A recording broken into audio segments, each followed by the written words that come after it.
Hey everybody, I'm back with another null constituent video. This time we're going to talk about null Cs. If you remember, Cs are the head of complementizer phrases, also known as the CPs.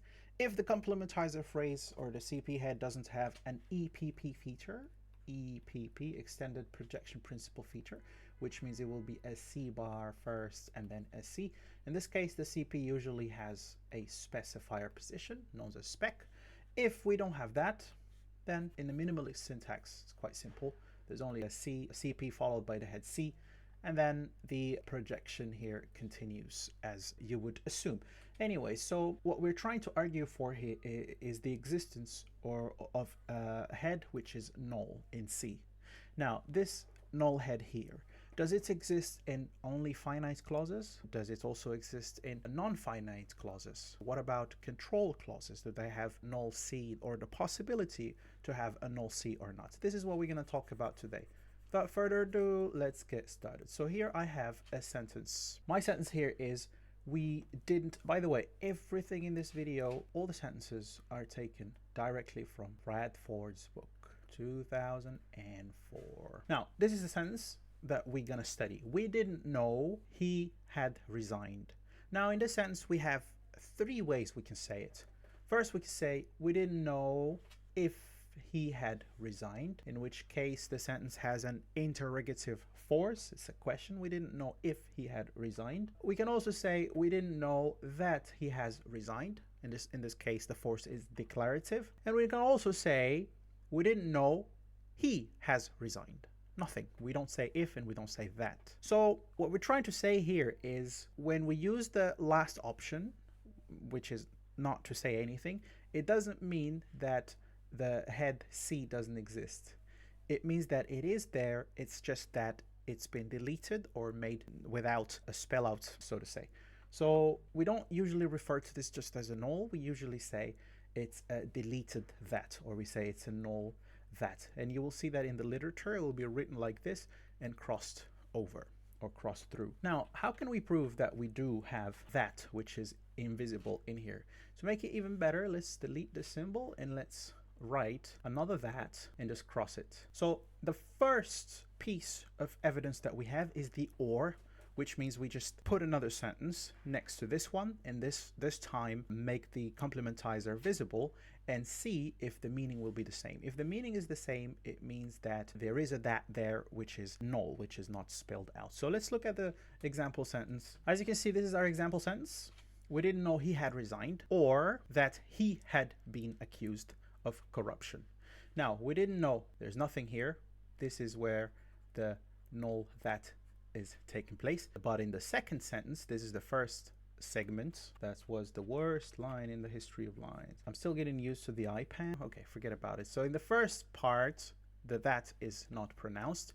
In the second part, the that is actually pronounced. And the fact that these two sentences have the same meaning proves to us that although the that in the first sentence is not visible, it does exist. Therefore, we do have something under the head C. And that thing is a null that. So this is our first piece of argument. Now let's move on to our second piece of argument, lexical factors. This is not really an argument. What we're basically trying to say is sometimes you cannot really delete the C, delete the that, just like that. There are some restrictions in those, and these restrictions are mainly lexical, as we shall see in a moment. Okay, so let's look at the first example here. In this example, we have the that deletion taking place on an optional basis. It is clear that he was framed. So here the speaker chose to pronounce that. Let's look at the second iteration of the same sentence. It is clear he was framed. In this case, there is no that. It's been omitted, and it's fine. The sentence still makes sense. Now, let's look at the second sentence where we try to do the same. It is undeniable that he was framed. This sentence is fine, accepted by everybody. When we try, because the that is visible, just like its counterpart in the first example, when we try to do the same thing, which is the that deletion with the second sentence, all of a sudden it becomes unacceptable. It is undeniable he was framed. So most speakers will frown on this sentence because it just doesn't sound right. So what's the factor that is making the first one acceptable and the second one questionable? The factor is basically the lexical item that was used. In this case, clear here apparently allows for the deletion of the that, while undeniable here, which is also just another adjective, is not allowing for the deletion of that. This is what we mean by lexical factors. So lexical factors do control whether you can delete the complementizer being that or not. Let's move on to our last argument. So the last piece of argument we have here is C command. Apparently, the predicate here, clear, if you want to have that deletion happening, the clear needs to be C commanding the deleted element. In this case here, the sentence is acceptable because clear is clearly not C commanding that. And by the way, if you want to know more about C command, I made a video about it. Probably should put a link above in the video. You can click on it and go and see the video. So clear is not C commanding that in this case. Therefore, we cannot delete it. It has to be visible. If we try to delete it, the sentence becomes unacceptable. He was framed is clear to everyone. This one is not a proper sentence. And the reason why it's not a proper sentence is because we carried out a that deletion, a complementizer deletion, despite the fact that the predicate does not C command that complementizer that's been deleted. It's quite confusing. We're talking about a that complementizer, but that is also a demonstrative pronoun. And if you want to point to that, what are you going to say? That. But you're studying linguistics, so I'm pretty sure your IQ is above 200, so you won't have any issue with that. Let's move on. Here I have a spoiler section that I have put there, because we are arriving at a major generalization here. Let's get rid of the spoiler, drum roll, and then this is our generalization. All finite CPs have an either overt or a null head C. So if the sentence is finite, whether you see it or not, there is a C. If you see it, congratulations.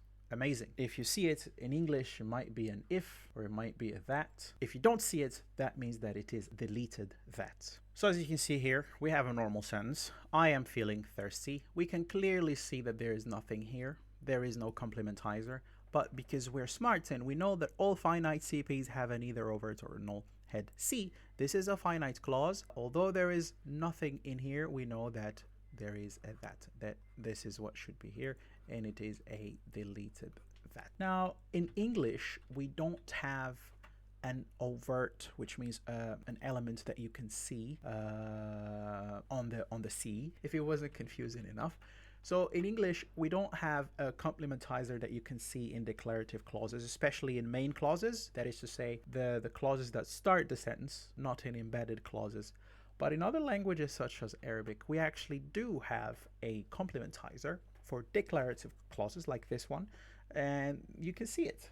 And I'll show you this example in a moment, and we're going to try and apply it on the tree structure that we have right here. So here's the example in Arabic. Here we have a gloss and a translation. So here is the complementizer, declarative complementizer, that the boy left the house. Inna al-walada taraka al-bayta. And here we have a declarative complementizer. هل ترك الولد البيت. Let's deal with the first one here. So in this case, in this sentence, we would have something like the inna obviously would go to the head of the C. So in this case, it won't be a null complementizer. It would literally be this inna. And then the sentence's derivation will continue. Of course, this is the minimalist program, so we need to start from the bottom. I started with this one just for the sake of demonstration, but we can go quickly and change it into what it should look like with the sentence in Arabic. And this is another reminder probably, because a lot of people, when they talk about linguistics, they think it might be related to one language. The theory that we're discussing here, and the theory that's studied in linguistics generally, especially in the generative grammar and generative framework, is a theory that you can apply to any language. So the study here is not the study of a particular language, but rather the study of language with a capital L. All right, enough nerd talking, let's do the sentence. So al-bayta is a noun phrase. It means the house, so it's not going to be an adjective phrase here. It's going to be an NP, and then the beta will be here. It's for the determiner, and then beta, how did they spell it with a Y? It should be a T. It should be like that if you want to use the phonetic conventions. Then beta is an NP, as I said. The verb is taraka, left, so this would be VP, so no need to delete anything actually. Then the verb here would be taraka, left. I'm gonna write it here. Then we're gonna go to the T. The T in this case would be the past tense, and also the 5 features in this case would be third person singular. There's no need to write that. And then the pronoun in this case we can say الولد. So the end result would be إن الولد ترك البيت. Now with the one with the interrogative complementizer, it gets a little bit more complicated because of the word order, because as you can see, the verb here happens before the verb is happening before the subject. So where's the subject then? Because if you move the verb to the T, the subject is still higher than the verb.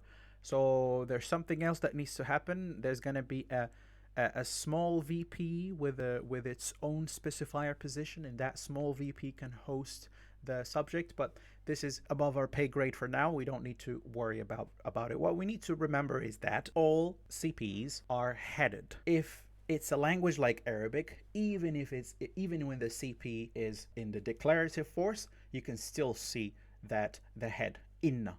If it's English, for example, where we don't really have a declarative head complementizer which is visible in main clauses, in embedded clauses, of course, we do have one, and that is the that we've studied in this example. But if it's the main clause, we don't have it. It doesn't mean that it doesn't exist. It is there. It's just a null that or a null complement. So we've talked about null C's in finite clauses.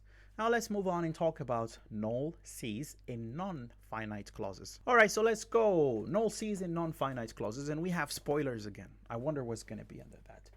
Would it be another generalization? I don't know, maybe.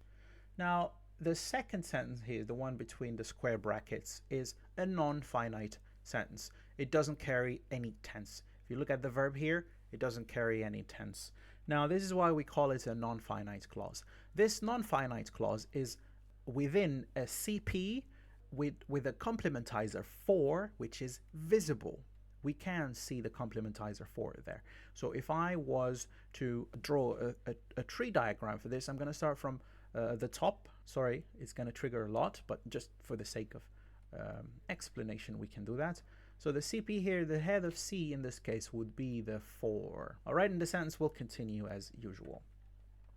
So there's nothing we can say about things that we can see with our own eyes. Yes, C's do exist in non-finite clauses, but what about null C's? That's where the second example comes in. Here we have she wanted him to apologize. This symbol here signifies that there's something that's missing, and what's missing there is actually a null C complementizer in a non-finite clause. So they do exist in non-finite clauses as well, these null complementizers, these null heads of complementizers. All right, how can we prove that? We have 3 pieces of evidence, and let's discuss the first one. First one is this null complementizer here actually resurfaces when separated. Separated from what? From the predicate. So you have the wanted. If I separate them here with something, with another element, then this complement over here resurfaces. And I have example to show you for that. This is our example. She wanted him to apologize versus what she really wanted was for him to apologize. So what did we do here? We have separated wanted from whatever empty element was here, and then all of a sudden the for comes back. So here we didn't separate them. Let's say we didn't separate the wanted and the him. There's nothing in between. In this case, there's a lot in between wanted, and that's the was, and all of a sudden the for comes back.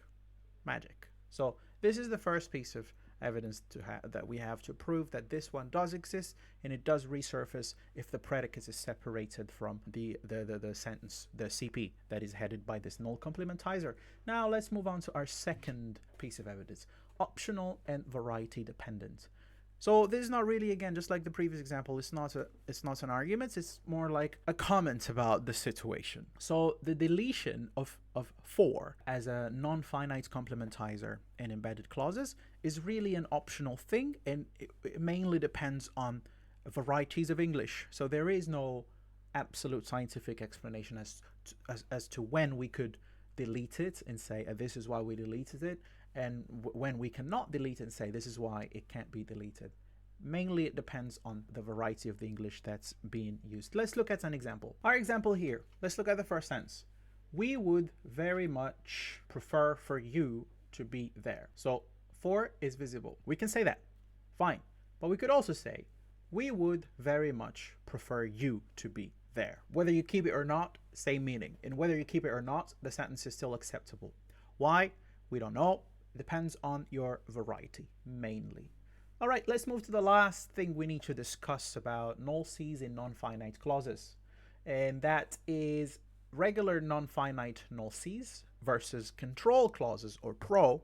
And I have made a video about pros in the null subjects video. I'll probably put another link on the screen for you if you want to go and watch it.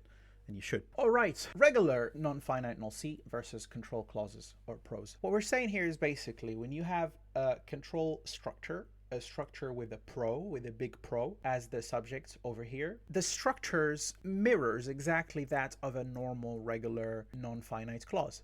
The only difference is when you have a pro, it's mandatory that the complement will be null. You don't have the option whether you can keep it active or visible or not, just like we've seen in the other examples. In this case, you will have to have a null complementizer. While in other sentences, or in the normal regular null non-finite C, you can actually keep the for or delete it. Like in this example, we have she wanted for them to see a specialist. We can say that she wanted for them to see a specialist, but we can also say she wanted them to see a specialist. You see, it's up to us. We can keep it, delete it, really up to us. We can't do that with pro. We can't do that with structures with a pro. If there is a pro, there you have to respect the invisibility of the pro, because pro itself is a null constituent. So because pro is a null constituent, also in the CP to which it belongs, the head of that C should also be a null C. So this is the only difference between the regular non-finite C and the control clauses or pro null C. The difference being in regular non-finite Cs, you can choose whether you want to keep the for or not, whether we want to keep the complementizer visible or not, while in pro structures, you don't have a choice. You'll have to go undercover with that. That's it for null Cs. And as I said, there are other videos where I discuss more things about null constituents. There are a few more things we're going to discuss about null categories before we move on to another topic. And my advice is you watch all of them, not because it helps the channel, but because they're kind of there will be a little bit of complementarity at some point, as you've seen here. We are talking about null subjects, in this case big pro, and a lot of things will start to make sense and click, because the goal here is to make generalizations. And I do have a generalization, by the way, that I haven't showed you yet. I almost forgot about the generalization, and here it comes. All non-finite clauses have either an overt C or a null C or a control null C. So all non-finite clauses, they will have either an overt C. If you have an embedded clause, like we've seen in the beginning, it will be that or that or if it's overt. Then if it's not overt, it will be covered. So it will be a null C, like we've seen in the first examples. And then finally, if it's neither that nor the other, then it must be a pro-control sentence. And if it's a pro-control sentence, then it's mandatory that the C should be invisible. That's it. See you next time. I'm out.